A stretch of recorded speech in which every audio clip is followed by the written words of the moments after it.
По време на час в класната стая учителката пита Иванчо: колко прави, Иванчо, 2 плюс 2? 0, госпожо.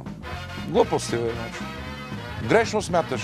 2 плюс 2 прави 4. Да, прави 4. А ако аз греша, значи и царят греши. Как като увеличи 2 пъти заплатите и намали 2 пъти данъците, ще получи нулев бюджетен дефицит?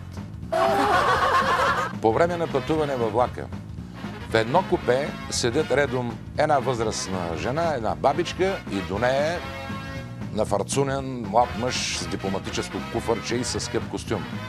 По време на пътуването бабичката се престрашила и го попитала: ти какво работиш, бе, синко? Депутат съм, бабо, отговорил тежкарски наши. Как не тъй срам, бе, момче? Здрав и прав човек. Ами защо не се хваниш на работа?